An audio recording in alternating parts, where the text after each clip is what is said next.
পুরান ঢাকায় নৃশংস হত্যার প্রতিবাদে ফুঁসছে ছাত্র সমাজ। সারা দেশে বিক্ষোভ, জড়িতদের কঠোর শাস্তির দাবি বৈষম্য বিরোধীদের। নির্বাচন বিলম্বিত করতে ষড়যন্ত্রের অভিযোগ বিএনপি ও যুব দলের।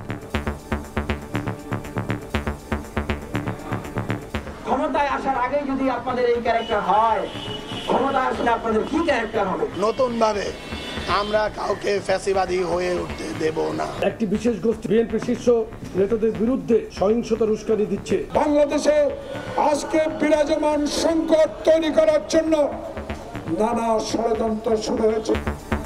নৈরাজ্য চাঁদাবাজি বন্ধে কঠোর অবস্থানে পুলিশ। সোহাগ হত্যায় জড়িত সবাইকে আইনের আওতায় আনার ঘোষণা স্বরাষ্ট্র উপদেষ্টার। এই ঘটনা একটা সভ্য দেশে ঘটে এটা কোনো সময় আশা করা যায় না। ডিবি টিমগুলি বিভিন্ন জায়গায় কর্মরত আছে এবং অন্যান্য যারা আছে সবাই যেন আইনের আওতায় নিয়ে আসা হয়।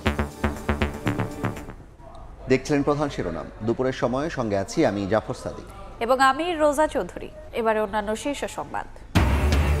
নির্বাচনের আগে আইনশৃঙ্খলা পরিস্থিতি উত্তরণ ঘটানোর আশ্বাস উপপ্রেস সচিবের। অপরাধে জড়িত কাউকে ছাড় না দেওয়ার হুঁশিয়ারি। অনিয়ম হলেই প্রশাসনকে জানানোর পরামর্শ। জুলাই আগস্ট হত্যাযজ্ঞে অভিযুক্তদের অপরাধ প্রকাশের শর্তে সাবেক আইজিপি মামুনকে ক্ষমার বিষয়ে বিবেচনা করা হবে। ট্রাইব্যুনালের লিখিত আদেশ প্রকাশ। হাসিনা কন্যা পুতুলকে অনির্দিষ্টকালের জন্য বাধ্যতামূলক ছুটিতে পাঠালো বিশ্ব স্বাস্থ্য সংস্থা। দুদকে মামলা চলমান থাকায় সিদ্ধান্ত। স্থলাভিষিক্ত ক্যাথারিনা বোহমে। সীমান্তে থামছে না বিএসএফ এর নির্মম আচরণ। সুনামগঞ্জ ও ঠাকুরগাঁওয়ে ভারতীয় বাহিনীর গুলিতে আরো 2 বাংলাদেশি নিহত। বিচার দাবি পরিবারের। এবং এসএসসিতে এবার 6 লাখই ফেল। 15 বছরে সহজ প্রশ্নে পরীক্ষা ও খাতা মূল্যায়নে ছিল শিথিলতা। রাজনৈতিক ফায়দা হাসিলে পাশের হার দেখানো হয় আকাশচুম্বী, দাবি শিক্ষাবিদদের।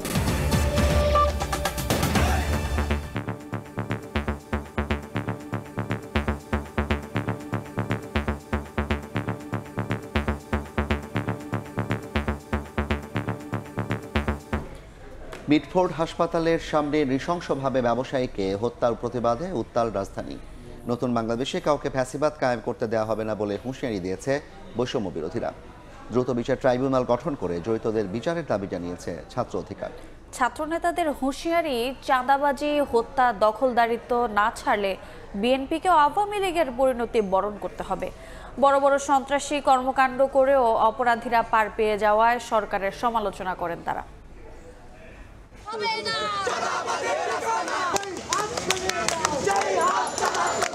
পুরান ঢাকার মিটফোর্ড হাসপাতালের সামনে ভাঙারি ব্যবসায়ী লালচাঁদ ওরফে সোহাগকে নৃশংসভাবে হত্যার প্রতিবাদে ফুঁসছে দেশবাসী। শনিবার সকালে রাজধানীর শাহবাগে সংবাদ সম্মেলনে বৈষম্য বিরোধী ছাত্র আন্দোলন বলছে, পিটিয়ে এবং ইট পাথর দিয়ে থেতলে হত্যার পর উন্মত্ত উল্লাস রাজনৈতিক আশ্রয় প্রশ্রয় ছাড়া সম্ভব নয়। প্রস্তর যুগে ফিরিয়ে নেওয়ার যে আদিম উদ্দামতা, খুন করে সেই লাশের উপর নৃত্য করা, এগুলো আমরা শুনেছি আইয়ামে জাহেলিয়াতের সময়ে। সেই আইয়ামে জাহেলিয়াত ফিরিয়ে আনার বাংলাদেশের যে অপচেষ্টা, যে ষড়যন্ত্র, এই ষড়যন্ত্র চলমান। ক্যাম্পাসে মানববন্ধন কর্মসূচিতে অংশ নিয়ে নর্থ সাউথ বিশ্ববিদ্যালয়ের শিক্ষার্থীরা অভিযোগ করেন, বড় বড় সন্ত্রাসী কর্মকাণ্ড করেও পার পেয়ে যাচ্ছে অপরাধীরা, অথচ নির্লিপ্ত অন্তর্বর্তী সরকার। তারা কেন গদি আঁকড়ে ধরে ব্যর্থভাবে দেশ পরিচালনা করছে আমরা জানতে চাচ্ছি। বিএনপির এত শক্তি কিভাবে এবং কোথা থেকে এলো যে তারা এইভাবে জনসম্মুখে মানুষকে পাথর মেরে হত্যা করেছে?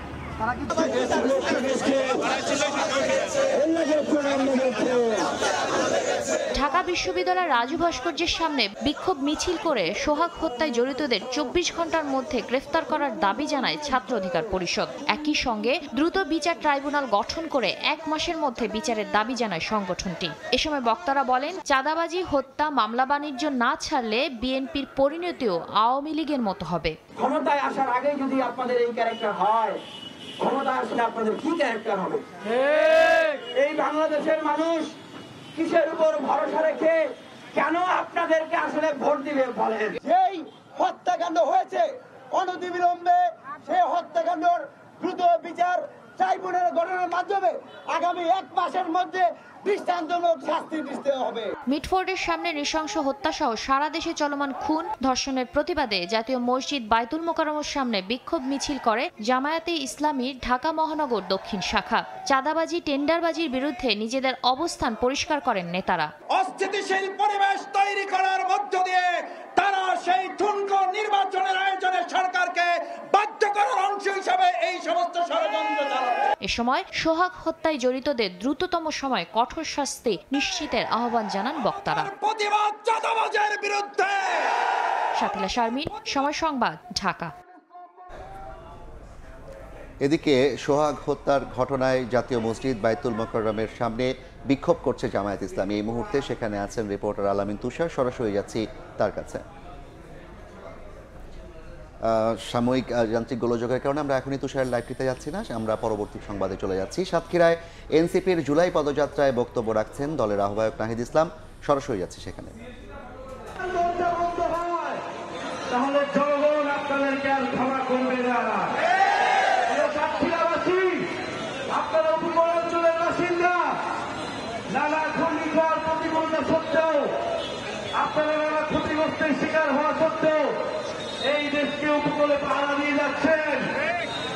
সাতক্ষীরার শিক্ষার অব্যবস্থাপনা, স্বাস্থ্যের অব্যবস্থাপনা, যাতায়াত ব্যবস্থার অব্যবস্থাপনার কথা আমরা জানি। সাতক্ষীরাবাসী এখনো রেল লাইনের সুযোগ পায় না। এখনো রেল সংযোগ এই 54 বছর হয়ে গেছে, এখনো সাতক্ষীরা এসে পৌঁছায়নি। আমরা কি সাতক্ষীরা রেল লাইন চাই? আমরা কি সাতক্ষীরার শিক্ষা ব্যবস্থা উন্নত চাই? আমরা কি সাতক্ষীরার স্বাস্থ্য ব্যবস্থা উন্নত চাই? আমাদের জলবায়ু আমাদেরকে রক্ষা করতে হবে। আমাদের সুন্দরবন, আমাদের উপকূলীয় অঞ্চলকে আমাদের রক্ষা করতে হবে। জলবায়ু নিয়ে জাতীয় নাগরিক পার্টি কাজ করবে। সাতক্ষীরা মানুষের মাটি, মানুষ এবং এই উপকূলকে রক্ষা করার জন্য জাতীয় নাগরিক পার্টি কাজ করবে। আপনারা জাতীয় নাগরিক পার্টির সামনে রাখবেন, চাঁদাবাজদেরকে ভয় পাওয়ার কোনো কারণ নাই। এই দেশের ছাত্র তরুণ জনতা 16 বছরের স্বৈরাচারী হাসিনাকে দিল্লিতে পাঠাতে পারছে, সেই দেশের ছাত্র তরুণ কোন সামান্য চাঁদাবাজদেরকে ভয় পাবে না। প্রিয় সংগ্রামী বন্ধুগণ, ঐক্যবদ্ধ হন, নতুন করে প্রস্তুতি নিন। বাংলাদেশ রাষ্ট্রকে আমাদেরকে ইনসাফের ভিত্তিতে ঐক্য বিরোধী এবং দুর্নীতি বিরোধী রাষ্ট্র হিসেবে গড়ে তুলতে হবে। যে কারণে আমাদের শহীদরা রক্ত দিয়েছিল, সাতক্ষীরার মানুষ রক্ত দিয়েছিল, সেই সকল স্বপ্ন বাস্তবায়ন করতে হবে। আমাদের উপকূলের অঞ্চলের যে মর্যাদা, সেই অধিকার রক্ষা করতে হবে। আমি যারা আজকে জাতীয় নাগরিক পার্টি, ঐক্যবিরোধী ছাত্র আন্দোলন, জাতীয় যুব শক্তি এবং জাতীয় শ্রমিক লীগের যারা আজকের প্রোগ্রাম বাস্তবায়নে সহযোগিতা করেছেন, আমাদের বোনেরা যারা এসেছেন এই রোগের মধ্যে, তাদেরকে ধন্যবাদ জানাই। এবং ঐক্যবিরোধী ছাত্র আন্দোলন, গণঅভ্যুত্থানের প্ল্যাটফর্ম, বিপ্লবের প্ল্যাটফর্ম, 3 আগস্টে আবারও আমরা সরাসরি যুক্ত ছিলাম সাতক্ষীরা থেকে। নির্বাচন বিলম্বিত করতে দেশের আইন শৃঙ্খলা পরিস্থিতি অবনতি করে রাখা হচ্ছে বলে অভিযোগ করেছেন যুবদলের সভাপতি আব্দুল মোনায়েম মুন্না। বিএনপি নেতাদের অভিযোগ, দেশে অস্থিতিশীল পরিস্থিতি সৃষ্টি করে বিএনপির ওপর দায় চাপানোর চেষ্টা করছে একটি পক্ষ। ডিসেম্বরের মধ্যে নির্বাচনের প্রস্তুতি শেষ করার নির্দেশনার পরই অস্থিরতা সৃষ্টির ষড়যন্ত্র শুরু হয়েছে বলেও দাবি তাদের।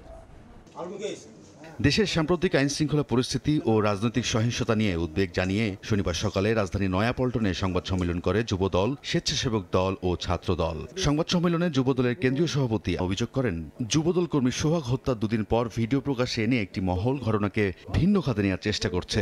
বিষয়টি উদ্দেশ্য প্রণোদিত কিনা তা খতিয়ে দেখা প্রয়োজন। একটি বিশেষ গোষ্ঠী যারা নির্বাচনের মাধ্যমে গণতান্ত্রিক পদ্ধতিতে উত্তরণ চায় না, তারা এই সুযোগটি গ্রহণ করে বিএনপি এবং বিএনপির শীর্ষ নেতাদের বিরুদ্ধে সহিংসতার উস্কানি দিচ্ছে। তারা চায় দেশে আরও অরাজক পরিস্থিতির সৃষ্টি হোক। সরকারের একটি অংশ তাদের এই দূরভিসন্ধিমূলক পরিকল্পনার অংশ হয়ে অপরাধ দমনে নিষ্ক্রিয় হয়ে পড়েছে। এদিকে জাতীয় প্রেস ক্লাবে এক প্রতিবাদ সভায় অংশ নিয়ে বিএনপি চেয়ারপারসনের উপদেষ্টা জয়নাল আবেদীন ফারুকী অভিযোগ করেন, আগামী ডিসেম্বরের মধ্যে নির্বাচনের প্রস্তুতি শেষ করতে বলার পর থেকেই হত্যাকাণ্ড সহ নানা ষড়যন্ত্র তৈরির চেষ্টা করছে একটি মহল। যখন প্রধান নির্বাচন কমিশন ডিসেম্বরের মধ্যে নির্বাচনের প্রস্তুতি নিতে বলে দিলেন, তখন এই হত্যাকাণ্ড, তখন এই বিব্রত অবস্থা বাংলাদেশে আজকে বিরাজমান সংকট তৈরি করার জন্য নানা ষড়যন্ত্র শুরু হয়েছে প্রধান উপদেষ্টা মহোদয়। এদিকে রাজধানীতে এক অনুষ্ঠানে অংশ নিয়ে বিএনপির সিনিয়র যুগ্ম মহাসচিব রুহুল কবির রিজভির অভিযোগ, কিছু রাজনৈতিক দল উদ্দেশ্যপ্রণোদিতভাবে বিএনপির বিরুদ্ধে অপপ্রচার চালাচ্ছে। তাদেরকে দল থেকে বহিষ্কার করা যাচ্ছিল, তাই নয়, পুলিশ প্রশাসনকে টেলিফোন করে বলেছে তাদের বিরুদ্ধে মামলা নেন। অনেক জায়গায় এই প্রশাসন থেকে গরিবসী করা হয়েছে। অপরদিকে রাজশাহীতে এক অনুষ্ঠানে অংশ নিয়ে দলটির স্থায়ী কমিটির সদস্য খন্দকার ডক্টর মঈন খান বলেন, নানা কর্মকাণ্ড ঘটিয়ে বিএনপির বিরুদ্ধে ষড়যন্ত্র করে জনগণের আস্থা নষ্টের অপচেষ্টা চালানো হচ্ছে। আপনাদের সতর্ক থাকতে হবে, আপনাদের খেয়াল রাখতে হবে, আপনাদের হুঁশ রাখতে হবে, বিএনপি কোনোদিন যেন আওয়ামী লীগের মতো এই ধরনের আচরণ না করে। অগণতান্ত্রিকভাবে ক্ষমতা দখলের অপচেষ্টা যাতে কেউ করতে না পারে সেজন্য সবাইকে সজাগ থাকার আহ্বান জানান নেতারা। আপনাদের প্রতিদানের পেছনে কাউকে ঘুরতে হবে না। রায়দুল ইসলাম শুভ, সময় সংবাদ, ঢাকা। পুরান ঢাকায় ব্যবসায়ীকে নৃশংসভাবে হত্যায় জড়িত প্রত্যেককে আইনের আওতায় আনার ঘোষণা দিয়েছেন স্বরাষ্ট্র উপদেষ্টা। জানান এ পর্যন্ত 5 জনকে গ্রেফতার করা হয়েছে, ছাড় পাবে না বাকিরাও। পুলিশের মনোবল এখনো দুর্বল জানিয়ে আইন শৃঙ্খলা পরিস্থিতির উন্নয়নে রাজনৈতিক দলগুলোর সহযোগিতা চান আইজিপি।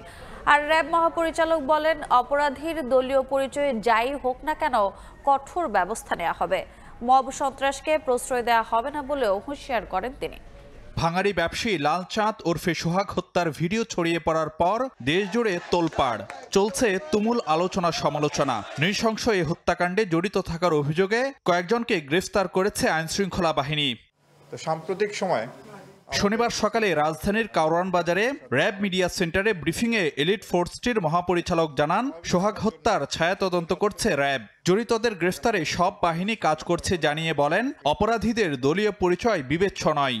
এই ধরনের একটি লোমহর্ষক ঘটনার যাতে কঠিন শাস্তি ব্যবস্থা করা যায় সেজন্য আমরা ব্যবস্থা করব, এবং যাতে এই বিচারটি খুব দ্রুততম সময়ে সম্পন্ন করা যায় সেজন্য আমরা সরকারের কাছে আবেদন জানাব।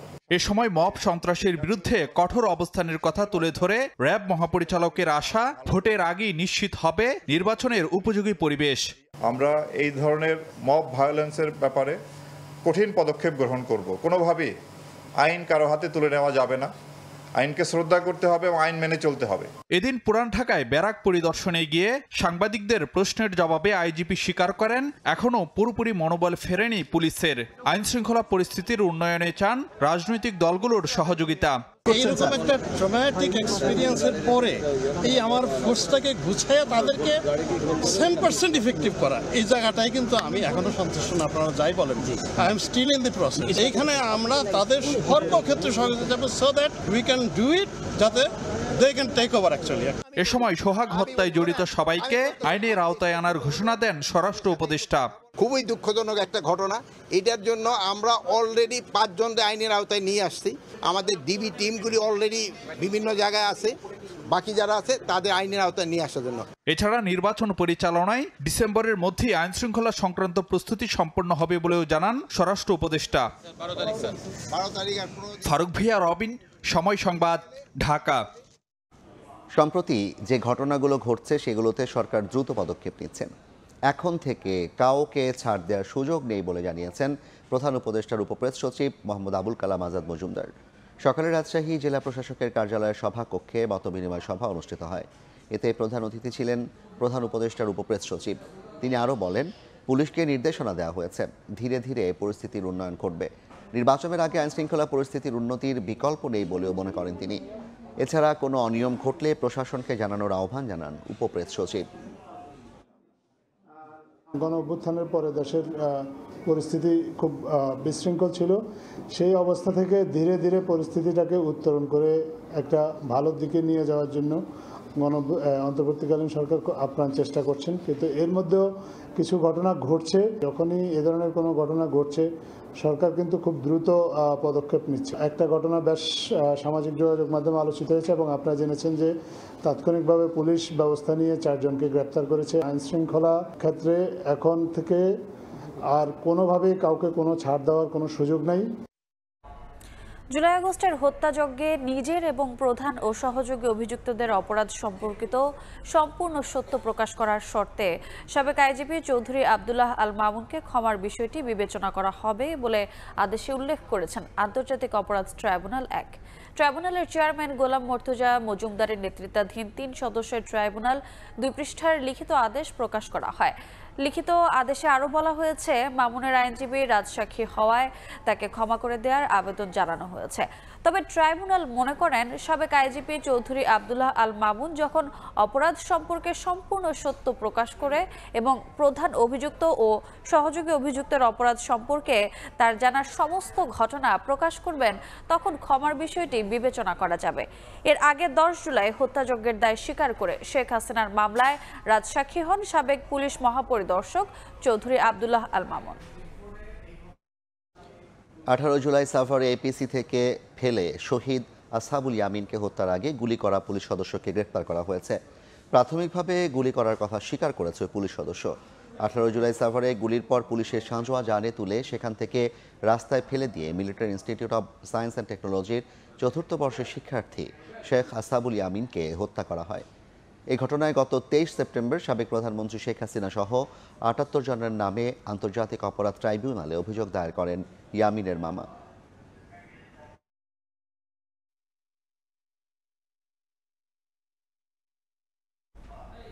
হাসিনা কন্যা পুতুলকে অনির্দিষ্টকালের জন্য বাধ্যতামূলক ছুটিতে পাঠালো বিশ্ব স্বাস্থ্য সংস্থা। দুর্নীতি, প্রতারণা আর ভুয়া ডিগ্রির অভিযোগে দুদকে চলা মামলার কারণে এ সিদ্ধান্ত নেওয়া হয়েছে বলে এক প্রতিবেদনে জানিয়েছে সুইজারল্যান্ড ভিত্তিক সংস্থা হেলথ পলিসি ওয়াচ। 4 মাস আগে দুর্নীতি দমন কমিশন ক্ষমতাচ্যুত প্রধানমন্ত্রী শেখ হাসিনার মেয়ে সাইমা ওয়াজেদ পুতুলের বিরুদ্ধে প্রতারণা, জালিয়াতি ও ক্ষমতার অপব্যবহারের অভিযোগে 2টি মামলা করে। এর জেরে এবার বিশ্ব স্বাস্থ্য সংস্থার দক্ষিণ পূর্ব এশিয়া অঞ্চলের পরিচালক সাইমা ওয়াজেদকে বাধ্যতামূলক অনির্দিষ্টকালের ছুটিতে পাঠালো WHO। দুর্নীতির অভিযোগ, প্রতারণা আর ভুয়া ডিগ্রির কারণেই এ সিদ্ধান্ত নেওয়া হয়েছে বলে এক প্রতিবেদনে জানিয়েছে সুইজারল্যান্ড ভিত্তিক সংস্থা হেলথ পলিসি ওয়াচ। প্রতিবেদনে বলা হয়, একটি সংক্ষিপ্ত ইমেইলে এ তথ্য জানিয়েছেন বিশ্ব স্বাস্থ্য সংস্থার মহাপরিচালক তেদ্রোস আধনাম গ্যাব্রিয়েসুস। সাইমা ওয়াজেদের স্থলাভিষিক্ত করা হয়েছে সংস্থার সহকারী মহাপরিচালক ক্যাথারিনা বোহমেকে। 15 জুলাই নয়াদিল্লির ACARO কার্যালয়ে যোগ দেবেন তিনি। সাইমা ওয়াজেদের বিরুদ্ধে আনা অভিযোগে বলা হয়, WHOর আঞ্চলিক পরিচালক হওয়ার প্রক্রিয়ায় নিজের একাডেমিক যোগ্যতা সম্পর্কে ভুয়া তথ্য দেন তিনি। মামলার অভিযোগে আরও বলা হয়, সাইমা তার শিক্ষাগত যোগ্যতা নিয়ে মিথ্যা তথ্য দেন এবং বাংলাদেশ মেডিকেল বিশ্ববিদ্যালয়ে গুরুত্বপূর্ণ পদে থাকার মিথ্যা দাবি করেন। তার বিরুদ্ধে বাংলাদেশ দণ্ডবিধির 468 ও 471 ধারায় জালিয়াতির অভিযোগ গঠন করা হয়। আর দুর্নীতি দমন আইনের আওতায় ক্ষমতার অপব্যবহারের মাধ্যমে সূচনা ফাউন্ডেশনের নামে প্রায় 28 লাখ মার্কিন ডলার বিভিন্ন ব্যাংক থেকে হাতিয়ে নেয়ার অভিযোগও রয়েছে। নাদিম মারজান, সময় সংবাদ। জনগণ আগামী নির্বাচনে কোনো চাঁদাবাজদের ভোট দেবে না বলে মন্তব্য করেছেন জামায়াতের সহকারী সেক্রেটারি জেনারেল মাওলানা রফিকুল ইসলাম খান। সকালে রাজধানীর সমীর আখড়ায় জুলাই গণ অভ্যুত্থানে আহত ও শহীদ পরিবারের সঙ্গে মতবিনিময় সভায় তিনি একথা বলেন। অনুষ্ঠানে শহীদ পরিবারের সদস্যরা ও আহতরা তাদের দুর্দশার কথা তুলে ধরেন। কঠিন সময়ে পাশে থাকার জন্য জামায়াতকে ধন্যবাদ জানান। পরে জামায়াত নেতারা সকল গণহত্যার বিচার, মৌলিক সংস্কার, জুলাই সনদ ও ঘোষণাপত্রের বাস্তবায়ন সহ নির্বাচনের লেভেল প্লেয়িং ফিল্ড নিশ্চিত করতে সরকারের প্রতি আহ্বান জানান।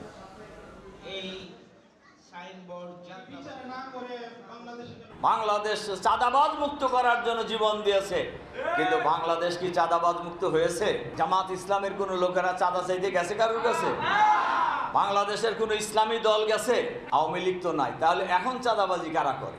কোন দল 5ই আগস্ট হাসিনার বিদায়ের পর ওনারা দেশের মালিক বনে গেছে আর কি। এই দেশ কারোর বাবার দেশ নয়। জনগণ যদি একবার রুখে দাঁড়ায় চাঁদাবাজদের আস্তানা বাংলাদেশে হবে না ইনশাআল্লাহ। জনগণ যদি রুখে দাঁড়ায়, বাংলাদেশে দুর্নীতিবাজের কোনো আস্তানা হবে না ইনশাআল্লাহ। রাষ্ট্রের কাঠামো নিয়ে নানাভাবে প্রশ্ন তুললেও দলের কাঠামো নিয়ে কখনোই প্রশ্ন করে না রাজনৈতিক দলগুলো। ডিআরইউতে আলোচনা সভায় এ মন্তব্য করে ঐকমত্য কমিশনের সহসভাপতি আলী রিয়াজ বলেন, 53 বছর ধরে ক্ষমতার অপব্যবহার করছে দলগুলো। বিপ্লবী ওয়ার্কার্স পার্টির নেতা সাইফুল হকের শঙ্কা, নির্বাচন দেরি হলে বাড়তে পারে নৈরাজ্য। যতটুকু সংস্কার হয়েছে তার ভিত্তিতে নির্বাচন দেওয়ার আহ্বান জানান বিএনপি নেতা রুমিন ফারহানা। 24-এর ছাত্র জনতার অভ্যুত্থানে শেখ হাসিনা পালিয়ে যাওয়ার পর সব রাজনৈতিক দলের কাছে নতুন বাংলাদেশের যে জন আকাঙ্ক্ষা তৈরি হয়েছিল তার অগ্রগতি কতটুকু? ঢাকা রিপোর্টার্স ইউনিটিতে ছাত্র শ্রমিক জনতার গণ অভ্যুত্থানের বর্ষপূর্তি বাংলাদেশের গণতান্ত্রিক অভিযাত্রা বিষয়ে আলোচনা সভায় একই মঞ্চে বিএনপি, এবি পার্টি ও বাম দলগুলো। বিপ্লবী ওয়ার্কার্স পার্টির নেতা সাইফুল হক বলেন, কাউকে সুবিধা দিতে গিয়ে রাজনৈতিক দলগুলোর সমর্থন কাজে লাগাতে ব্যর্থ হয়েছে সরকার। দ্রুত নির্বাচন না হলে বাড়তে পারে নৈরাজ্য। সরকারি সমর্থনটাকে তারা যে কাজে লাগাতে পারলেন না, এত বড় সমর্থনের পরেও এর দায় দায়িত্ব অবশ্যই সরকারকে বহন করতে হবে। এবং আওয়ামী জাহিলিয়াত আবার ফিরে আসছে কিনা, বিশ্বজিতের যে ঘটনা অথবা আবরার ফাহাদের যে ঘটনা, সাপের মতন পিটিয়ে যেভাবে হত্যা করা হয়েছে, 3 দিন আগে এখানে ভাঙারি ব্যবসায়ী সোহাগকে যেভাবে হত্যা করা হয়েছে, তার মধ্যে মৌলিক কোনো পার্থক্য আছে? তাহলে আমাদেরকে কি আবার কি আওয়ামী আইমি জাহিলিয়াতের কথা আমাদেরকে আবার কি মনে করে দেওয়া হচ্ছে? মিটফোর্ডের সোহাগ হত্যাকাণ্ডে সরকারের ভূমিকা প্রশ্নবিদ্ধ বলে মন্তব্য করেন বিএনপি নেতা ব্যারিস্টার রুমিন ফারহানা। 100 মিটারের মধ্যে আনসার ক্যাম্প, আনসার কি করলো? আমি যদি প্রশ্ন করি পুলিশ কি করলো? আমি যদি প্রশ্ন করি ভিডিও না আসা পর্যন্ত সরকার কি করলো? They have to answer it. চেয়ারে বসে থাকতে ভালো লাগে, এটা আমরাও বুঝি, কিন্তু চেয়ারের মজা যদি নিতে হয়, চেয়ারের দায়িত্ব নিতে হবে। দেশে এমন কোনো অবস্থা যেন তৈরি না হয় যে আওয়ামী লীগের অপকর্ম ছাড়িয়ে যাচ্ছে, সেদিকে সতর্ক থাকার আহ্বান জানান এবি পার্টির সভাপতি। 24-এর রক্তের সাথে বেইমানি মেনে নেওয়া হবে না জানিয়ে জাতীয় ঐক্যমত কমিশনের সহসভাপতি আলী রিয়াজ বলেন, 53 বছর ধরে ক্ষমতার অপব্যবহার করেছে দলগুলো। Mandate to govern, licence to rule নয়। বাংলাদেশের 53 বছরের রাজনীতির ইতিহাস হচ্ছে এই যে বাংলাদেশের রাজনৈতিক দলগুলো অত্যন্ত দুর্ভাগ্যজনকভাবে এটাই বিবেচনা করেছেন যে প্রতিবার নির্বাচনে আমরা বিজয়ী হওয়া মানে হচ্ছে আমাদেরকে লাইসেন্স টু রুল, এই ব্যবস্থা দিয়ে দেওয়া হয়েছে। জনগণ তা দেন না। নির্বাচন, সংসদ সবই করা যাবে, তবে কাঠামো ঠিক না করে কোনো কিছুই ঠিক রাখা যাবে না বলে মন্তব্য করেন আলী রিয়াজ। চন্দ্রিমা চৌধুরী, সময় সংবাদ, ঢাকা।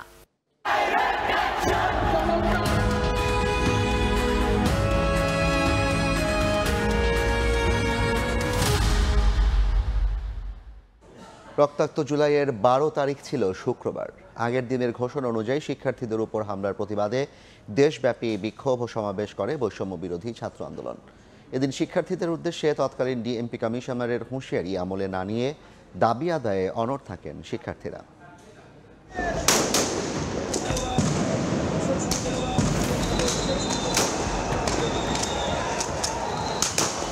আষাঢ়ের বর্ষণেও নেভেনি জুলাইয়ের আগুন। পুলিশের গুলি, টিয়ার শেল আর লাঠিচার্জের বিপরীতে দিন দিন আরও উত্তপ্ত হতে থাকে রক্তিম জুলাই। বাড়তে থাকে জনতার স্রোত, বাড়তে থাকে নতুন নতুন মুখ। 12 জুলাই শুক্রবার কোটা সংস্কারের দাবিতে বিকেল 5টায় প্রশাসনের সতর্কবাণী উপেক্ষা করেই মিছিল নিয়ে শাহবাগে জড়ো হয় শিক্ষার্থীরা। প্রতিদিনের মতো অবরোধ করা হয় শাহবাগ মোড়। আগের দিন দেশের বিভিন্ন স্থানে বাংলা ব্লকেট কর্মসূচিতে হামলার প্রতিবাদ ও বিচারের দাবিতে দেশব্যাপী চলে বিক্ষোভ ও সমাবেশ। সড়কের পাশাপাশি রেলপথ অবরোধ করেন রাজশাহী বিশ্ববিদ্যালয়ের শিক্ষার্থীরা। মশাল মিছিল করা হয় জাহাঙ্গীরনগর বিশ্ববিদ্যালয়ে। এদিন সাবেক আইনমন্ত্রী আনিসুল হক বলেন, শিক্ষার্থীদের আন্দোলনে ষড়যন্ত্র করছে স্বাধীনতা বিরোধী প্রেতাত্মা। ডিএমপির সাবেক কমিশনার হাবিবুর রহমান বলেন, আইন শৃঙ্খলা ভঙ্গের কোনো কার্যক্রম কেউ যদি করে তবে সেটি বরদাস্ত করা হবে না। কেউ সে ধরনের জায়গা থেকে সরে যেতে চায়, দেশের প্রচলিত আইন তো আসলে কার্যকর, সেটি কার্যকর যে জায়গায় থাকার কথা সেই জায়গায় থাকবে। এত হুঁশিয়ারির পরেও পিছুপা হয়নি শিক্ষার্থীরা। পরদিন শনিবার দেশের সব বিশ্ববিদ্যালয় ও জেলায় জেলায় অনলাইন ও অফলাইন প্রতিনিধি বৈঠকের ঘোষণা দেওয়া হয়। একটা ফ্যাসিবাদী সরকার রাষ্ট্র আসলে কতটা নির্মম হইতে পারে সাধারণ জনগণের উপরে, তার মতের বিরুদ্ধে গেলে, ন্যায্য আন্দোলনের পক্ষে দাঁড়ালে কতটুকু নির্মমতা চালাতে পারে, এটার চিহ্নগুলো ছিল এইরকম।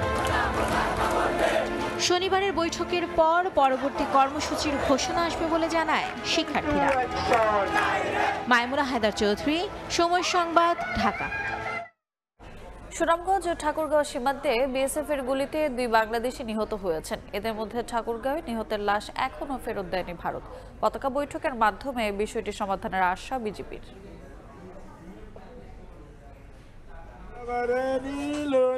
সীমান্তে থামছে না বিএসএফ এর নির্মম আচরণ। সুনামগঞ্জ ও ঠাকুরগাঁওয়ে ভারতীয় বাহিনীর গুলিতে আরও 2 বাংলাদেশি নিহত হয়েছেন।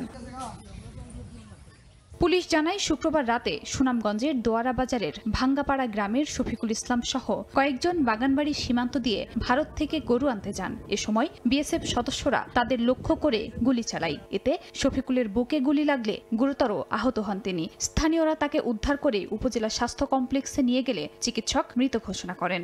গুলি করার সাথে সাথেই যেন পড়ে গেছে। পড়ে দেওয়ার পরে তারে লোকজন, তার লগে যে লোক ছিল হেরাট টানাহাসা করে নিয়ে আইছে। 12:30 বাজে খবর আইছে যে আমার জামাই বিএসএফে গুলি করে মেরে আলছে। এই ঘটনার বিচার চাই আমি। নদীর ভিতরে। এদিকে ঠাকুরগাঁওয়ের জীবনপুর এলাকার আসকর আলী মিনাপুর বিওপি এলাকা দিয়ে ভারতের অভ্যন্তরে প্রবেশের চেষ্টা করে। এ সময় ভারতের 87 বিএসএফ এর পারিয়াল ক্যাম্পের সদস্যরা তাকে লক্ষ্য করে গুলি ছোড়ে। গুলিবিদ্ধ হয়ে ঘটনাস্থলেই নিহত হন আসকর আলী। নিহতের লাশ এখনও ফেরত দেয়নি বিএসএফ। লাশ ফেরত আনতে পতাকা বৈঠক করা হবে বলে জানিয়েছে বিজিবি।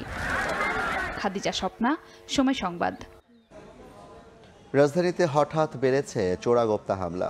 ফ্লাইওভারের ওপর থেকে যাত্রীবাহী বাস, মোটরসাইকেল কিংবা প্রাইভেট কার থেকেও ককটেল নিক্ষেপ করে হামলা চালাচ্ছে দুর্বৃত্তরা। গত 1 মাসেই রাজধানীতে ঘটেছে 20টির মতো ঘটনা। এতে আহত হয়েছেন 8 জন। সবচেয়ে বেশি বাংলা মোটরে এনসিপি কার্যালয়ের সামনেই 15 দিনের ব্যবধানে 3বার হামলা চালানো হয়। দলটির নেতারা বলছেন, পতিত স্বৈরাচারই ঘটাচ্ছে এমন ঘটনা। মাসুদুর রহমানের রিপোর্ট। বুধবার রাত 11:15 রাজধানীর বাংলা মোটরের জাতীয় নাগরিক পার্টি এনসিপির কার্যালয়ের সামনে হঠাৎ ককটেল নিক্ষেপ করে দুর্বৃত্তরা। মুহূর্তেই ধোঁয়ায় ছেয়ে যায় চারপাশ। এনসিপির কার্যালয়ের সামনে এটি পরপর 3য় হামলা। এর আগে 2রা জুলাই রাতে পদযাত্রার গাড়িতেও হয় হামলা। 23 জুন সদস্য সচিব আক্তারকে লক্ষ্য করেও হয় হামলা। 3 ঘটনায় আহত হয়েছেন 5 জন। পতিত স্বৈরাচারী এসব ঘটাচ্ছে বলে অভিযোগ দলটির। এই ধরনের ছোটখাটো ককটেল হামলা দিয়ে আসলে আমাদেরকে দমানো যাবে না। তবে এই ক্ষেত্রে অবশ্যই পতিত স্বৈরাচার ফ্যাসিবাদী শক্তি যারা রয়েছে তারা যে এখনো সক্রিয় বিভিন্নভাবে। 15 দিনের ব্যবধানে মহাখালী ফ্লাইওভার থেকে আমতলী, কাঁচাবাজার ও এসকেএস টাওয়ারের সামনে হয় ককটেল হামলা। 6 জুলাই ফার্মগেট মোড়ে ককটেল বিস্ফোরণে আহত হন 3 জন। দেখতে যাওয়ার পর ওর পা দিয়ে লাড়া দেওয়ার পরে ফুটে গেছে পার মেজাল। গত 1 মাসে হামলা হয়েছে ঢাকা বিশ্ববিদ্যালয়ের রাজু ভাস্কর্যের পাদদেশে, আন্তর্জাতিক অপরাধ ট্রাইব্যুনালের সামনে, মৌচাক, হাতিরপুল, কাকরাইল, আগারগাঁও সহ 9টি স্থানে। এসব ঘটনায় নিরাপত্তাহীনতায় নগরবাসী। আমরা আতঙ্কিত, এখনো সেগুলো কাজ করে। কালকে রাস্তায় পড়ছে, আজকে আবার দোকানে পড়তে পারে। আমরা খুব নিরাপত্তা এখন ভুগতেছি। রাজধানীতে একের পর এক চোরাগুপ্তা হামলা চালাচ্ছে দুর্বৃত্তরা। এসব বেশিরভাগ ঘটনায় এখন পর্যন্ত যেমন হয়নি মামলা, গ্রেপ্তার হয়নি আসামিও। অপরাধ বিশ্লেষকরা বলছেন, ছোট ছোট চোরাগুপ্তা হামলা করে অপরাধীরা পার পেয়ে গেলে বড় হামলার সংখ্যা তৈরি হয়। সামনের দিনে ককটেলের মধ্যে কি সীমিত থাকবে বা এটাকে নিয়ন্ত্রণ করা সম্ভব হবে কিনা, নাকি এটি আসলে বড় সহিংসতার একটা পূর্বাভাস? এই প্রসঙ্গগুলো আসলে গুরুত্ব দিয়ে আইনশৃঙ্খলা বাহিনী এদেরকে খুঁজে বের করা, আইনের মুখোমুখি করা। তবে পুলিশের দাবি, তারা গুরুত্ব দিয়েই তদন্ত করছে। জড়িতরা দ্রুতই আসবে আইনের আওতায়। যারা এই কাজগুলো জড়িত থাকুক তাদেরকে আদালতে আসতে হবে। এই সংক্রান্তে আমাদের গোয়েন্দা নজরদারি অব্যাহত রয়েছে। বেশিরভাগ হামলাই হচ্ছে রাত 8টা থেকে 11টার মধ্যে। এ সময় টহল বাড়ানোর কথা জানিয়েছে ডিএমপি। মাসুদুর রহমান, সময় সংবাদ, ঢাকা।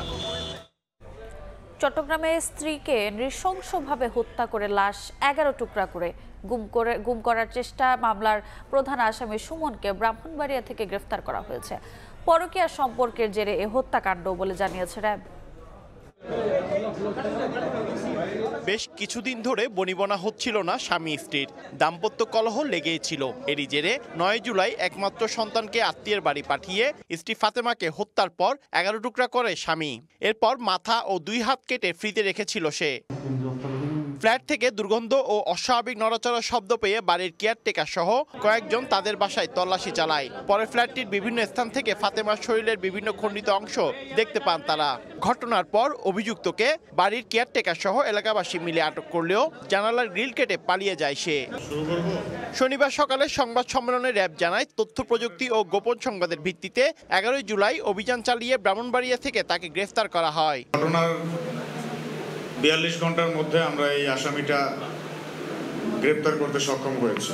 আমরা আশা করি এই বিষয়ে আমাদের বিচার বিভাগ থেকে একটি সুবিচার আসবে। পরকীয়ার জেরে এই হত্যাকাণ্ড বলে জানায় র্যাব।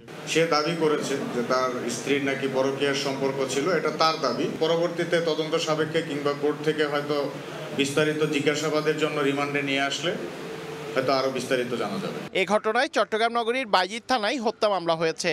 1.5 মাস আগে বাইজিদ থানার পাহাড়িকা আবাসিক এলাকায় এজেড টাওয়ারের 10ম তলায় বাসা ভাড়া নেন সুমন ও ফাতেমা দম্পতি। 8 বছরের এক ছেলেও রয়েছে তাদের। পার্থপ্রতিম বিশ্বাস, সময় সংবাদ, চট্টগ্রাম। চলতি বছর এসএসসি ও সমমানের পরীক্ষায় 1/3 শিক্ষার্থী ফেল করেছে। অকৃতকার্য শিক্ষার্থীদের জন্য বিশেষ ব্যবস্থাপনায় আরেকটি পরীক্ষা আয়োজনের পরামর্শ দিয়েছেন শিক্ষাবিদরা। তারা বলছেন, রাজনৈতিক ফায়দা হাসিলে বিগত 15 বছর সহজ প্রশ্নে পরীক্ষা নম্বর বাড়িয়ে দেয়া, খাতা মূল্যায়নের শিথিলতা সহ নানা পদ্ধতিতে আকাশচুম্বী পাশের হার দেখানো হয়েছে। আর প্রকৃত ফলাফলের তুলনায় বেশি পাশের হার দেখানোর সম্ভাবনা সন্তানরা ক্ষতিগ্রস্ত হয়েছে বলে অভিযোগ অভিভাবকদের। শাকির আহমেদের রিপোর্ট। বৃহস্পতিবার প্রকাশিত এসএসসি ও সমমান পরীক্ষার ফলাফলে দেখা যায়, চলতি বছর 15 বছরের মধ্যে সর্বনিম্ন পাশের হার 68.45%। পরিসংখ্যান বলছে 2007 সাল পর্যন্ত সর্বোচ্চ পাশের হার ছিল 70%। তবে 2009 সালে আওয়ামী লীগ সরকার ক্ষমতা নেয়ার পর থেকে 2024 সাল পর্যন্ত প্রতি বছরই পাশের হার বেড়ে 90% ছাড়িয়ে যায়। ছড়াছড়ি হয় জিপিএ 5 ও গোল্ডেন A+-এরও। এক যুগ ধরে তাক লাগিয়ে দেওয়ার মতো ফলাফল কিভাবে এসেছে এমন প্রশ্নের উত্তরে শিক্ষাবিদরা বলছেন, ফলাফল ঊর্ধ্বগামী দেখিয়ে বিগত সরকার রাজনৈতিক ফায়দা হাসিল করেছে। রাজনৈতিক একটা অহংকারের অংশ হিসেবে যাতে ঘোষণা দিতে পারে সরকার, সে কারণে খাতা মূল্যায়নের ক্ষেত্রে অত্যন্ত নমনীয় এবং প্রশ্ন ফাঁসের যে উৎসব শুরু হয়েছিল এবং রাজনৈতিক সরকার এটাকে রাজনৈতিকভাবে ব্যবহার করেছে, যেটা আমি মনে করি যে শিক্ষার গুণগত মানের চেয়ে শিক্ষার অবনতি হয়েছে। 4 সাবজেক্টে নাম্বার যোগ করা হয়, আমার একটা শিক্ষার্থী 2টা বা 3টা কোর্সে A+ পায় নাই, তাহলে তার জিপিএ 5 হয় কিভাবে? ফুলিয়ে ফাঁপিয়ে পরীক্ষার ফলাফলে কথিত বাম্পার ফলন দেখানোর প্রবণতায় সন্তানরা ক্ষতিগ্রস্ত হয়েছে বলে মনে করেন অভিভাবক ও শিক্ষা সংস্কার আন্দোলনের সঙ্গে সম্পৃক্তরা। বিগত সময়গুলোতে কিন্তু আমরা দেখেছি বাম্পার ফলন হিসেবে দেখানো হতো যে আমাদের এটা অ্যাচিভমেন্ট। ঢাকা ইউনিভার্সিটিতে ভর্তি পরীক্ষা হচ্ছে বা বুয়েট বা আদার্স আরও অনেক ইউনিভার্সিটি আছে নামি দামি, সেখানে 5% 6% পাস করতেছেন। তাহলে এই জিপিএ 5 পাই তাদের কি লাভ হয়েছে? যারা মেধা সম্পন্ন তারাই বেরিয়ে আসুন। অহেতুক পাস করিয়ে দিয়ে তাদের কর্মসংস্থান বা শিক্ষা প্রতিষ্ঠান যদি তাদেরকে দেয়া না যায়, অহেতুক পাস করে তো লাভ নেই। 19 লাখ পরীক্ষার্থীর মধ্যে 6 লাখ ফেল করেছে। তাই বিপুল সংখ্যক এই শিক্ষার্থীর জন্য বিশেষ ব্যবস্থাপনায় আরেকটি পরীক্ষা আয়োজন করা যায় কিনা তা ভেবে দেখার পরামর্শ শিক্ষাবিদদের। 3 মাস যদি আমরা আবার একটা ক্র্যাশ প্রোগ্রাম হাতে নেই, যে সমস্ত শিক্ষার্থীরা ফেল করেছে তাদের জন্য আবার যদি আমরা একটা পুনরায় পরীক্ষার ব্যবস্থা করি, তাহলে সেটা কিন্তু খুব বেশি কঠিন হবে না। অঞ্চল ভেদে ভিন্ন ভিন্ন পরিকল্পনার মাধ্যমে শিক্ষার মান উন্নয়নের পরামর্শ শিক্ষা সংশ্লিষ্টদের। শাকির আহমেদ, সময় সংবাদ, ঢাকা। রক্ষার বাঁধ এখন রাক্ষস। বছরের পর বছর প্রতিবার ভাঙনে ফেনীর হাজার হাজার পরিবারের করুণ দশার কারণ হয় এই বাঁধ। মেলে না স্থায়ী সমাধান। প্রতিবারই আশ্বাস দিয়ে এই দায় এড়িয়ে যান সংশ্লিষ্টরা, এমনটাই অভিযোগ এলাকাবাসীর। 2017 সাল থেকে এই পর্যন্ত 50 কোটি টাকার বেশি গচ্চা গেছে শুধু মেরামতেই। 2024-এর ভয়াবহ বন্যার বছর না যেতেই আবারও একই দশা। জুলহাস তালুকদারের ক্যামেরায় আতিয়া সজলের রিপোর্ট। নদীর বন্যা নিয়ন্ত্রণ বাঁধ ভেঙে এখনো ঢুকছে পানি। 7 জুলাই রাত থেকে শুরু হয় এই ভাঙা। পানির প্রবল তোড়ে তছনছ চারপাশ। চোখের নিমিষেই গ্রামের পর গ্রাম তলিয়ে যায়। পানিবন্দী হন 120টি গ্রামের হাজার হাজার মানুষ। পাখির চোখে ফুটে উঠেছে ফেনীর উত্তরের 2 উপজেলা ফুলগাজী, পরশুরাম, এছাড়াও ছাগলনাইয়া ও ফেনী সদরের শত শত পরিবারের জলে ভেসে থাকার করুণ চিত্র। দৃশ্যমান হচ্ছে ক্ষতচিহ্ন। মুহুরী, কহুয়া ও সিলোনিয়া নদী প্রতি বছর এই জনপদের লাখো পরিবারের জন্য এমন দুঃখ বয়ে নিয়ে আসে। অথচ এসব নদীর আগ্রাসন থেকে রক্ষায় 150 কোটি টাকা ব্যয়ে 122 কিলোমিটার বন্যা নিয়ন্ত্রণ বাঁধ নির্মাণ করা হয়েছে মাটি দিয়ে। সেই বাঁধ ভাঙার কারণেই প্রতি বছর পড়তে হয় বন্যার কবলে। ভোগান্তি পোহাতে হয় প্রতি বর্ষা মৌসুমে। অবকাঠামোগত ক্ষতি ছাড়ায় কোটি কোটি টাকা। হিসাব বলছে 2017 সাল থেকে প্রতি বছর ভাঙনে 50 কোটি টাকার মতো খরচ হয়েছে বাঁধ মেরামতে। শুধু 24-এর ভয়াবহ বন্যাতেই জেলার বিভিন্ন খাতে ক্ষতি হয়েছে 3000 কোটি টাকার বেশি। তাই স্থায়ী বাঁধ নির্মাণের দাবি এলাকাবাসীর। আজকে 3 দিন পর্যন্ত আমাদের এলাকায় পানি, আমরা ঘরে দুয়ারে থাকতে পারতেছি না, বাঁচতেছি। বিভিন্ন ধার কর্জ করিয়ে এই ঘরটা করছি, সব মালামাল পানিতে চলে গেছে। বেড়িবারটা মজুত করে বাঁধি দিও, সরকার যদি আমাদেরকে কোনো সহযোগিতা করে করুক। সরকারের দুর্যোগ ব্যবস্থাপনা ও ত্রাণ মন্ত্রণালয়ের উপদেষ্টা ফারুকী আজম বন্যা পরিস্থিতি পরিদর্শনে এসে বলেন, ফেনীর মুহুরী, কহুয়া ও সিলোনিয়া নদীর 7340 কোটি টাকার প্রকল্পটি সেনাবাহিনীকে দিয়ে বাস্তবায়ন করার কথা ভাবছে সরকার। কি করলে এটা থেকে নিষ্কৃতি পাওয়া যাবে সেটা সরকার এদের কাছ থেকে শুনলো, যারা ভুক্তভোগী তাদের কাছ থেকে শুনে যথাযথ ব্যবস্থা গ্রহণ করবে। মুহুরী, কহুয়া, সিলোনিয়া নদীর দুতীরে 122 কিলোমিটার বন্যা নিয়ন্ত্রণ বাঁধের পুরোটাই বর্তমানে ঝুঁকিপূর্ণ। এ সকল ভাঙন হয়তো সরকারি টাকায় মেরামত হবে, তবে এর মধ্যে দিয়ে এই ভাঙার ফলে যে সকল মানুষ বন্যার কবলে পড়েছে তাদের ভাগ্য কি মেরামত হবে আদৌ? এই ভাগ্য মেরামতে স্থায়ীভাবে পদক্ষেপ নেওয়ার জন্য দাবি জানিয়েছেন স্থানীয়রা। আতিয়া সজল, সময় সংবাদ, ফেনী। ফেনীতে উজানের ঢল ঢোকায় আবারও ভাঙন আতঙ্কে নোয়াখালীর কোম্পানিগঞ্জের লাখো বাসিন্দা। মুছাপুর রেগুলেটর ঠিক না হওয়ায় এখনও নদীগর্ভে বিলীন হচ্ছে অসংখ্য ঘরবাড়ি। এই মুহূর্তে সেখানে আছেন সহকর্মী মনির হোসেন, সরাসরি যাচ্ছে তার কাছে। মনির, যেমনটা আসলে বলছিলেন যে ফেনীর বন্যার যে প্রভাব, সেই প্রভাব কিন্তু পড়েছে নোয়াখালীর কোম্পানিগঞ্জে। গত বছরের 2024-এর যে বন্যা হয়েছিল সেই বন্যায় মুছাপুর রেগুলেটর ভেঙে গিয়েছিল গত বছরের 26 আগস্ট। তারপর থেকেই কিন্তু একদমই আতঙ্কে দিন কাটাচ্ছেন এই নোয়াখালীর কোম্পানিগঞ্জের এই অঞ্চলের বাসিন্দারা। বিশেষ করে মুছাপুর, চরপার্বতী, চরহাজারি অঞ্চলের এই মানুষগুলো কিন্তু প্রতিদিনই আসলে কাটাচ্ছেন ভাঙন আতঙ্কে। এখন আমরা আছি মুছাপুরের 7 নং ওয়ার্ডে, এবং এই ওয়ার্ডটি আমরা আসলে সকাল থেকেই যেটি দেখেছি যে একটু আগেও আমরা আসলে যেসব জায়গায় দাঁড়িয়েছিলাম সেগুলো কিন্তু ইতোমধ্যেই নদী গর্ভে বিলীন হয়ে গেছে। এখন আসলে যেটি দেখছি যে কিছুক্ষণ আগে জোয়ার এসেছে, এবং স্থানীয়রা বলছেন যে এই জোয়ার যখন ভাটা হবে তখন কিন্তু আরও তীব্র ভাঙন দেখা যাবে। এবং এই দেখতে পাচ্ছেন আপনি এখানকার যে বাসিন্দারা ছিলেন অনেকেই কিন্তু উচ্ছেদ হয়ে গিয়েছে, এখান থেকে সরে গিয়েছে, এবং এখনও যারা আছে আতঙ্কে দিন কাটাচ্ছেন। এবং স্থানীয়রা আমাদেরকে বলছেন তারা আসলে ঘুমাচ্ছেন না, যে ঘুমালেই তারা মনে করছেন যে কখন আসলে তাদের সেই বাড়িটি চলে যায় এবং শেষ সম্বলটুকু কখন নদীতে বিলীন হয়ে যায়, সেসব স্বপ্ন ভঙ্গের আসলে দিনগুলোই তারা কাটাচ্ছেন।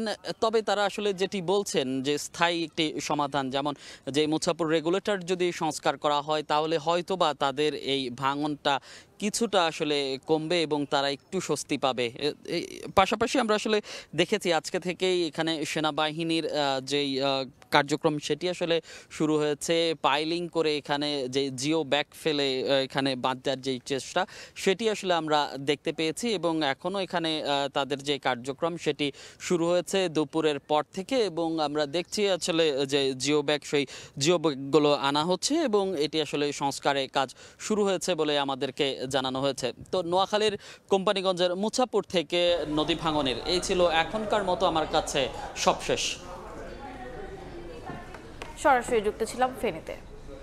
সাভারের আশুলিয়ায় একটি বাসায় গ্যাস লিকেজ থেকে বিস্ফোরণে 4 জন দগ্ধ হয়েছেন। তাদেরকে জাতীয় বার্ন ও প্লাস্টিক সার্জারি ইনস্টিটিউটে ভর্তি করা হয়েছে। স্বজনরা জানান, আশুলিয়ার জিরাবো পুকুরপাড় এলাকার একটি দোতলা বাড়ির নিচতলায় ভাড়া থাকেন কয়েকটি পরিবার। ভোরে রান্নাঘরে গ্যাস লিকেজের গন্ধ পান মিজানুর রহমান নামে এক ভাড়াটিয়া। তাৎক্ষণিক রান্নার জন্য সবাইকে নিষেধ করেন তিনি। পরে পাশের বাসার এক ভাড়াটিয়া নিষেধ না শুনেই রান্না শুরু করলে ঘটে বিস্ফোরণ। দগ্ধ হন মিজানুর, তার স্ত্রী সাবিনা, জয়নব ও তার ভাগিনা আশরাফুল। তারা 4 জনই স্থানীয় পোশাক তৈরি কারখানায় চাকরি করেন। তাদের শরীরে 18 থেকে 45% পর্যন্ত পুড়ে গেছে এবং সবার অবস্থাই গুরুতর বলে জানিয়েছেন চিকিৎসক। সঞ্চয়পত্রের সুদের হার কমার সঙ্গে সঙ্গে বাড়ছে মধ্যবিত্তের চিন্তার পারদ। মূল্যস্ফীতি সামাল না দিয়েই এই উদ্যোগে বাড়বে সামাজিক নিরাপত্তাহীনতা। তবে বাজারমুখী অর্থনীতির ধারাবাহিকতায় ভবিষ্যতে সুদের হার আরও কমবে বলে মনে করেন অর্থনীতিবিদরা। তাই আর্থসামাজিক নিরাপত্তার তাগিদেই অন্যান্য বিনিয়োগের সুযোগ মানুষের দোরগোড়ায় পৌঁছাতে হবে, এমন পরিকল্পনা প্রয়োজন ব্যাংক খাতে। সেলিয়া সুলতানার প্রতিবেদন। দৌড়ঝাঁপের জীবন থেকে নির্বিবাদী অবসর। সাদামাটা জীবনে সকাল একটু চা বিরতি, কাজ আর অবসরে জায়গা করে নেয়া ঔষধপত্র। সারা জীবনের সঞ্চয়ের বন্দোবস্তে এক টুকরো মানিয়ে গুছিয়ে চলা ভারসাম্যের জীবন। নিশ্চিন্তভাবে আমরা থাকতে পারি যে না, আমাদের কিছু একটা হইলেও আছে আমাদের নিজেদের বিপদের জন্য। কারো দানে নয়, নিজের অর্থ বিনিয়োগ করে একটু স্বস্তি খোঁজা মানুষগুলো জানেন, একটু বৈরী হাওয়াতেই মধ্যবিত্ত থেকে নতুন দরিদ্রের খাতায় চলে আসতে পারেন সঞ্চয়পত্রের এই ক্ষুদ্র বিনিয়োগকারীরা। একসময় সোনালী ব্যাংকের সঞ্চয়পত্রের ডেস্কে প্রতিদিন 5 থেকে 7 কোটি টাকা নগদ লেনদেন হতো। এখন সেটি কমেছে, কারণ ডিজিটালাইজেশন হয়েছে, গতি বেড়েছে, সময় বাড়ছে। কিন্তু যারা সঞ্চয়পত্রে বিনিয়োগ করেছেন বা করেন, তাদের কি আসলে জীবনের গতি বেড়েছে? তাদের জীবন কিন্তু সেই সঞ্চয়পত্রের উপরেই নির্ভরশীল, এরকম একটি হয়তো কাগজের মধ্যে। যদি আপনাদেরকে পরিসংখ্যানের কথা বলি, সর্বশেষ এপ্রিলে মার্চের তুলনায় সঞ্চয়পত্রের বিক্রির হার কমেছে 7%। সঞ্চয়পত্র তুলে নিয়েছেন 26%। আর চলতি অর্থবছরের জুলাই থেকে এপ্রিলের যে নিট বিক্রি, সেটিও ঋণাত্মক। প্রশ্ন আসতেই পারে, সুদের হার কমিয়ে এই সঞ্চয়পত্রের বিনিয়োগ কি ব্যাংকে ফেরানো সম্ভব? কারণ আমরা জানি মজুরির সাথে মূল্যস্ফীতির একটি দীর্ঘদিন ধরে ব্যবধান চলে আসছে।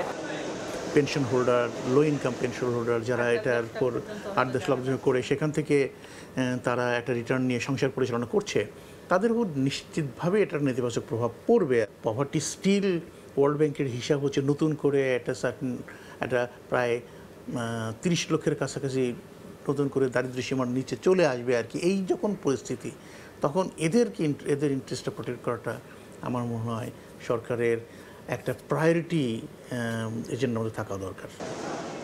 সঞ্চয়পত্রের স্কিম অনুযায়ী এখন থেকে মুনাফার হার সর্বোচ্চ হবে 11.82% থেকে 11.98%, যা আগে ছিল 12.25% থেকে 12.55%।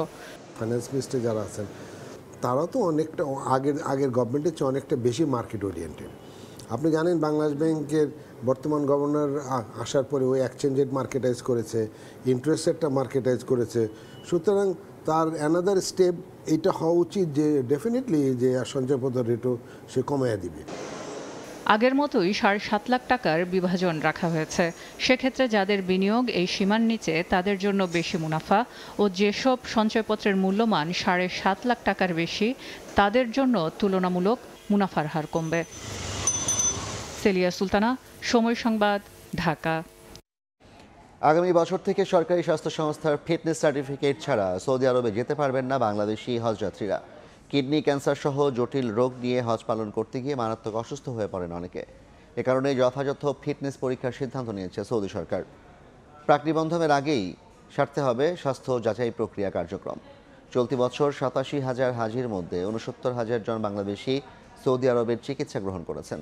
তোহা খান তামিমের রিপোর্ট। খুবই ভালো। ষাটোর্ধ্ব রিনা আনোয়ার ছেলেকে নিয়ে পবিত্র হজ পালনে গিয়েছিলেন সৌদি আরব। হজের আনুষ্ঠানিকতার যখন শেষ পর্যায়ে হঠাৎ অসুস্থ হয়ে পড়েন তিনি। জ্বরের পাশাপাশি কমতে থাকে oxygen level. Bangladesh mission medical সেন্টারের চিকিৎসকদের পরামর্শে বৃদ্ধাকে উন্নত চিকিৎসার জন্য নেওয়া হয় কিং ফাহাদ হাসপাতালে। সেখানে পান বিনামূল্যে চিকিৎসা।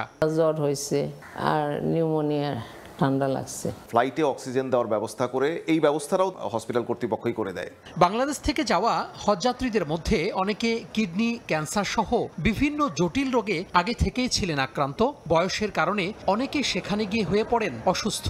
2025 সালে 87,000 হাজির মধ্যে 69,000 জন বাংলাদেশ মিশন মেডিকেল সেন্টার থেকে চিকিৎসা নিয়েছেন, যাদের মধ্যে 324 জন হাজিকে ভর্তি হয়ে চিকিৎসা নিতে হয়েছে স্থানীয় হাসপাতালে। বাংলাদেশের সঙ্গে দ্বিপাক্ষিক বৈঠকে বিষয়টি নজরে এনেছে সৌদি সরকার। সাফ জানিয়ে দিয়েছেন, আগামী বছর থেকে বাংলাদেশি হজযাত্রীদের জন্য লাগবে সরকারি স্বাস্থ্য সংস্থার ফিটনেস সার্টিফিকেট। সৌদির এমন সিদ্ধান্তে কাজ শুরু করেছে ধর্ম মন্ত্রণালয়। ওইটা শুধু সরকারি হাসপাতাল এবং মেডিকেল কলেজ থেকে ওই সার্টিফিকেট ইস্যু হবে। তারা যেটা চাচ্ছে যে আমাদের ক্রনিক ডিজিজের রোগী যারা, তাদেরকে যাতে আমরা না পাঠাই। হজের মতো পবিত্র বিষয় নিয়ে যেন বাণিজ্য না হয়, সেদিকে নজর দেওয়ার পরামর্শ হাবের। এখানে দেখা যায় যে একটা দালাল চক্র গড়ে উঠবে, টাকার বিনিময়ে সে ফিটনেস পাবে, কিন্তু সৌদি আরব যাওয়ার পর দেখা যাবে যে সে অসুস্থ। এই যে টাকা পয়সা লেনদেন হজের মতো একটা পবিত্র জায়গায়, এটা শুরু হয় কিনা সে আশঙ্কাটা আমাদের রয়েছে। 2025 সালের হজ কাফেলায় সৌদি আরবে মারা গেছেন 44 জন বাংলাদেশি। অসুস্থ হয়ে সৌদি আরবে স্থানীয় হাসপাতালে ভর্তি আছেন 14 জন। তোহা খান তামিম, সময় সংবাদ, ঢাকা। এবারে দেশের বাইরের খবর। গাজা উপত্যকাকে শিশু ও অনাহারীদের কবরস্থান বলে অভিহিত করেছে জাতিসংঘ। সংস্থাটি জানায়, গত মে মাসেই ত্রাণ নিতে গিয়ে অন্তত 800 ফিলিস্তিনি নিহত হয়েছে। শুক্রবারও রাতভর গাজা সিটি, জাবালিয়া, খান ইউনিস ও নুসাইরাতে হামলা চালায় ইসরায়েলি বাহিনী। এতে নিহত হয়েছেন অন্তত 18 জন, নারী ও শিশুসহ আহত আরও অনেকে।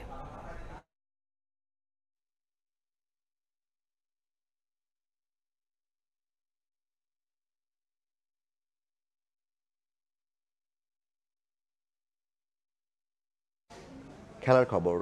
দিয়েগো জোতার স্মৃতির প্রতি সম্মান রেখে তার পরিহিত 20 নম্বর জার্সিটিতে অবসরে পাঠালো লিভারপুল। সমর্থকদের দাবি এবং জোতার পরিবারের প্রতি সম্মান জানিয়ে সিদ্ধান্ত নিয়েছে ইংলিশ জায়ান্টরা। কেবলমাত্র পুরুষ দল নয়, লিভারপুল নারী এবং একাডেমিতেও এখন থেকে আর দেখা যাবে না 20 নম্বর কিট।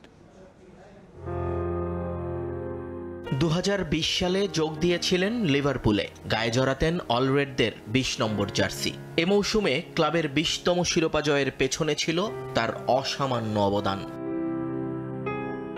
20, এই সংখ্যাটা এখন আর শুধু লিভারপুলের নয়। দিয়েগো জোতার মৃত্যুতে বিশ্ব ফুটবলেরই শোকের প্রতীক এখন এই 20 নম্বর জার্সি।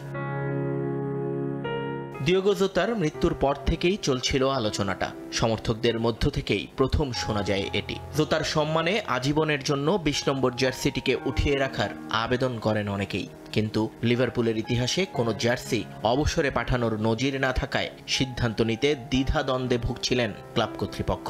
তবে সমর্থকদের আবেগের তীব্রতায় ছেদ পড়ল সেই ধারায়।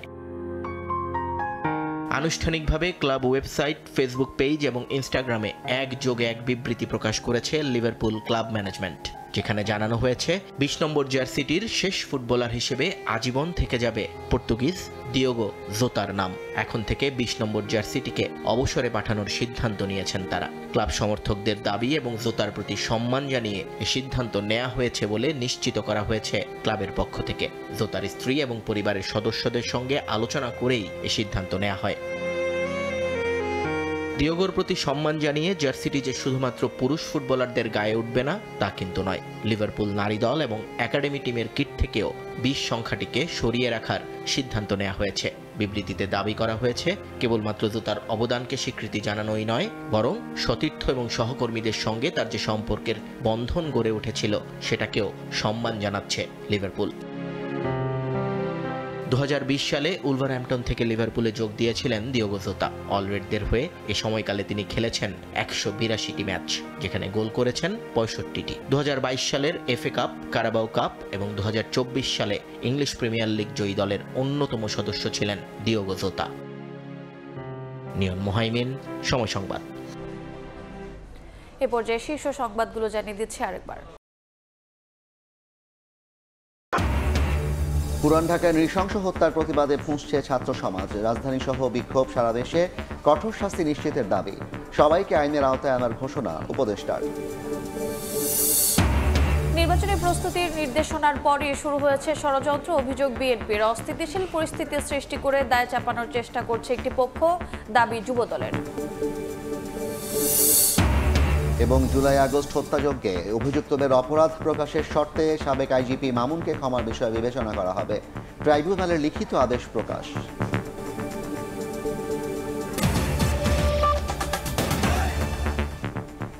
এই ছিল দুপুরের সময়। সঙ্গে থাকুন সময়ের।